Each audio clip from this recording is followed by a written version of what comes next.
9 خواہشات جو انسان موت کے بعد کرے گا۔ اللہ رب العزت نے قرآن پاک کے اندر مختلف مقامات پہ ان 9 خواہشات اور آرزوؤں کا ذکر کیا ہے۔ ایک آرزو ہوگی یا لیتنی کنت ترابا، اے کاش میں مٹی ہوتا۔ جب قیامت کی ہولناکیوں کو، اللہ رب العزت کے غضب کو اور اس دن کی ذلت اور رسوائی کو دیکھے گا تو انسان کہے گا اے کاش میں مٹی ہوں، میرا وجود نہ ہوتا۔ پھر ایک آرزو ہے یا لیتنی قدمت لحیاتی، اے کاش میں نے اس اخروی زندگی کے لیے کچھ کیا ہوتا۔ اتنے ماہ و سال مجھے میسر آئے لیکن میں عبادت نہیں کر سکا، میں اپنے خدا کو راضی نہیں کر سکا۔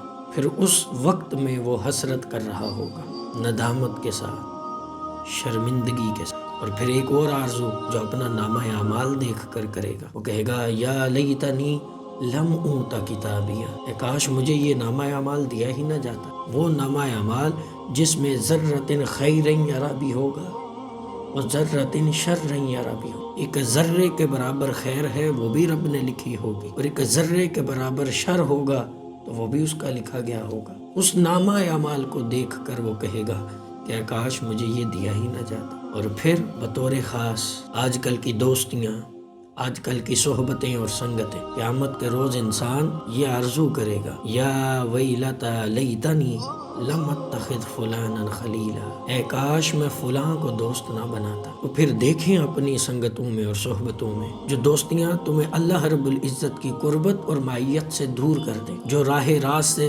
بھٹکا دیں، اور جو اللہ رب العزت کی معصیت اور نافرمانی میں مبتلا کر دیں، ان دوستیوں سے بچ جا، اور جو اللہ کے قریب کر دیں ان دوستیوں کو اپنا۔ پھر انسان خواہش کرے گا یا لیتنا اطعنا اللہ و اطعنا الرسول، اے کاش میں نے اپنی زندگی اللہ اور اس کے رسول کی فرما برداری میں گزاری ہو۔ پھر کہے گا یا لیتنی اتخذت مع الرسول سبیلا، اے کاش میں نے اپنی زندگی اس رسول کے بتائے ہوئے رستے کے مطابق گزاری ہوتی۔ یعنی انسان کے لیے اللہ اور اس کے رسول کی فرما برداری اس دن حسرت بن کر سامنے آئے گی۔ اور پھر جب وہ دیکھے گا کہ اس کے ارد گرد کامیاب لوگ بھی ہیں، متقین بھی ہیں، پرہیزگار بھی ہیں، مومن اور صالحین بھی ہیں، تو وہ کہے گا یا لیتنی کنت معہم فافوز فوزا عظیما، اے کاش میں ان لوگوں کے ساتھ ہوتا تو آج بڑی کامیابی سے حصہ پا لیتا۔ اور پھر جب مشرکین اللہ رب العزت کی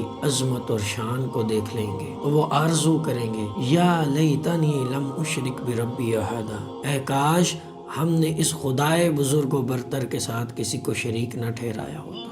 اور پھر آخری خواہش جس کا اللہ رب العزت نے قرآن پاک میں تذکرہ فرمایا، جب انسان اللہ کی عظمت اور قدرت کو دیکھ لیں گے تو وہ پکاریں گے یا لیتنا نرد ولا نکذب بآیات ربنا ونکون من المؤمنین، اے کاش ہم دنیا میں ایک بار دوبارہ واپس لوٹا دیے جائیں، پھر ہم اپنے رب کی آیات کو جھٹلائیں گے بھی نہیں اور ہم مومنین میں سے رہیں گے۔ لیکن افسوس، صد افسوس، وہ وقت ایسا ہوگا جس وقت کوئی بھی آرزو اس کی بارگاہ میں قبول نہیں ہوگی۔ اسی لیے یہی وہ وقت ہے جس کے اندر ہم نے اپنی اور اپنے اعمال کی اصلاح کرنی۔